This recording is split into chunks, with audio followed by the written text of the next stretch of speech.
let me give you an English digest of what I talked about today.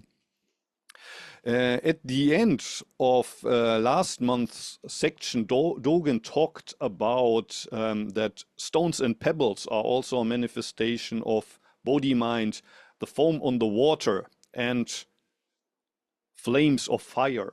And I think when he's talking about the foam on the water and flames, he's talking about something that's impermanent. It's in those moments where we realize the impermanence of life that Bodhimind manifests.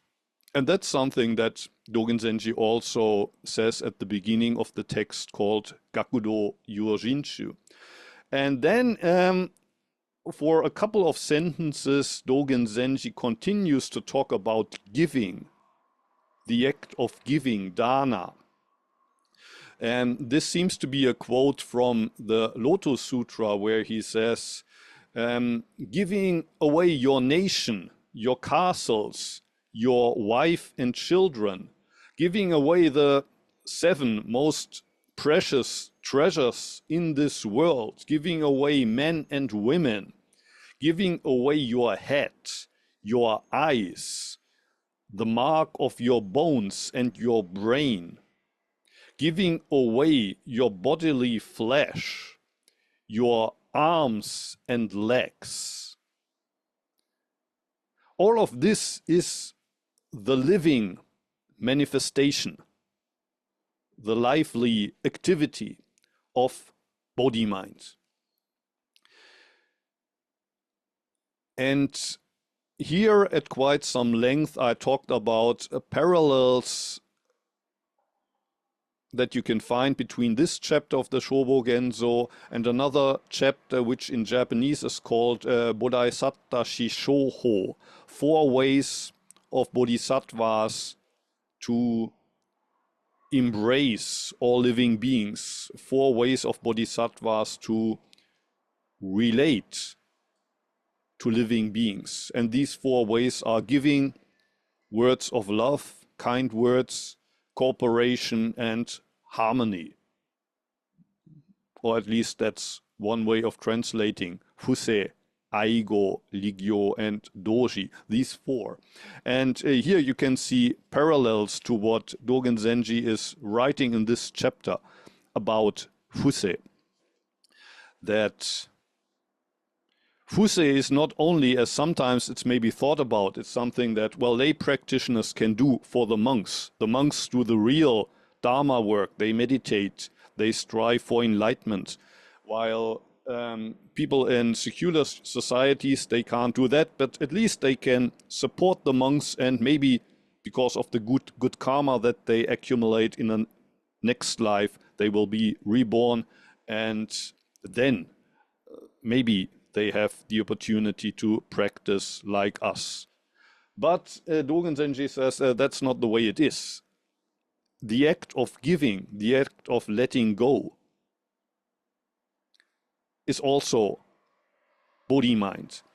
And in the chapter Bodhisattva Shishoho, he's also talking about, Dogen Zenji is talking about giving your body, but he's also saying accepting your body is an act of giving.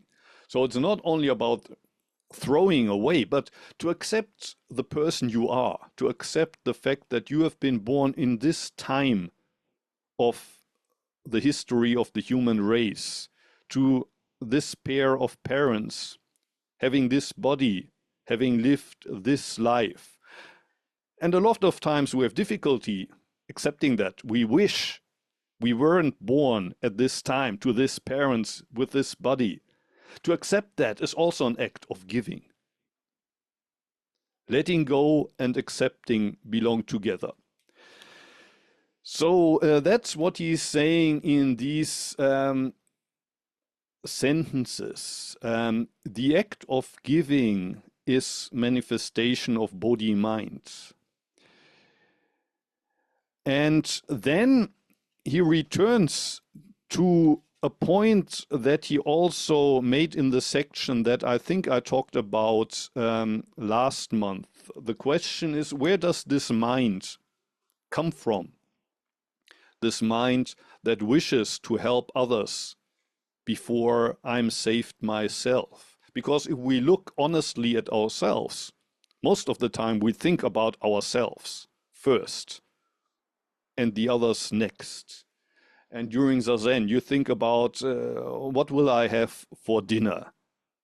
You don't think about the Tenzo so much. Or when you think about the Ten, you say, well, the Tenzo has it good. He can stretch his legs while I'm in pain here. But we think about our pain first. We think about the food that we eat first. We think about the stress that we feel. We think about how tired we are. How is it possible that a person like myself will ever arouse the Bodhi mind that Dogen Zenji talks about here? Wishing to help others before I'm taken care of. How will that ever be possible? And Dogen Zenji again here says, well, it won't come from somewhere, but also you can't produce it out of yourself. It's neither far nor is it near. So it's a little bit like letting go during Zazen. If you think, I need to let go, already that thought prevents you from letting go. But then if you just sit there and wait until letting go happens, it's also not going to happen. So what do?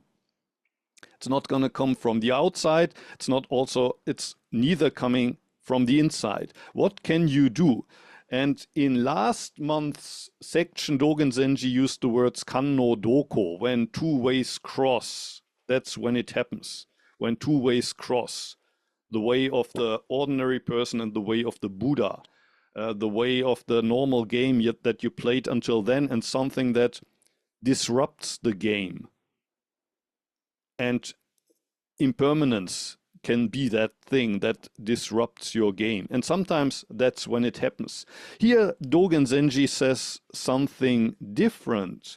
He says, when you think about this question, how is it possible? How is it even possible to have this thought of helping others before I help myself? How is it humanly possible? If you think about that, not only for the time of a Dharma talk, but from New Year's Day until the end of the year. And not only about that, but for example, in Antaiji, you think about, why have I come to Antaiji? What am I doing here? What's the meaning of my being here, these weeks, months, years that I spent here? What am I doing here? Why did Dogen Zenji write these texts 800 years ago? What did Dogen have in mind? Why did he go to China? Why did Bodhidharma come from India to China? What did he have in his mind? Why did Shakyamuni leave the palace? Why did he leave his wife and child behind? And again, why? Why am I here? What am I doing here? If you have this question in your mind and it's strong, then that question itself is a manifestation of Bodhi mind. That question comes from Bodhi mind.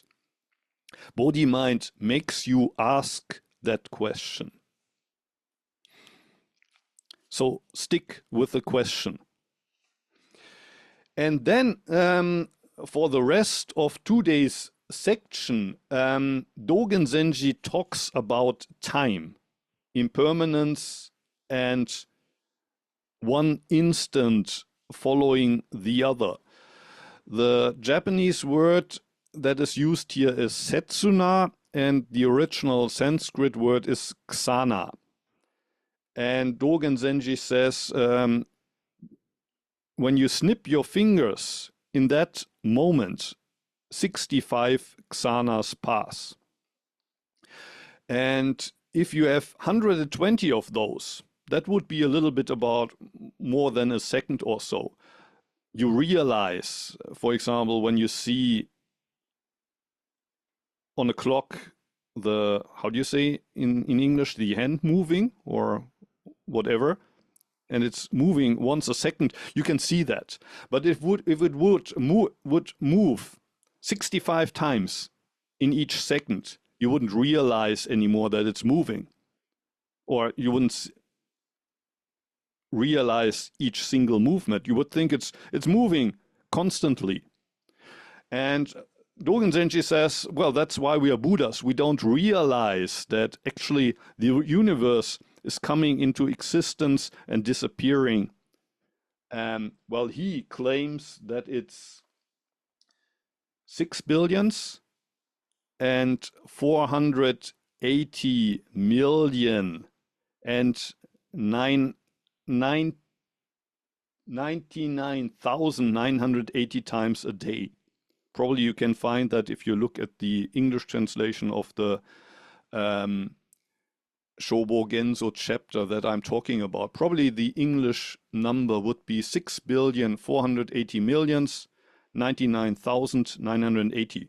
But I have the feeling that he's making a calculation mistake. It's really not so important, but actually I think the correct number would be 6,480,000 times that Aksana appears and disappears during the day. So that would mean the length of Aksana would be the 75th part of a second. And the question, of course, is why does Dogen Zenji need this theory here? And I think the answer is, in Buddhism, we talk a lot about karma. Everything is connected through karma. Our past lives are connected with the present life and connected with the future life. And everything I do today is also determined what I did yesterday, what I did last year, what happened during my childhood when I was in my teens. And if you think about that and only about that, then you would think, well, if during this lifetime Bodhimind arises in my mind or not, it's not up to me. It all depends on my karma. And to refute this idea that it's not up to you, he's using this Ksana theory. Basically what he wants to say, it's up to you. And now is the time for Bodhimind to appear, because each of these Ksana is sort of cut off. In the Genjo Koan, Dogen Zenji uses the metaphor of a piece of wood, and if you burn it, you get ash. But wood is only wood and ash is ash. They are completely separate from each other. This moment, and you have 75 of those each second.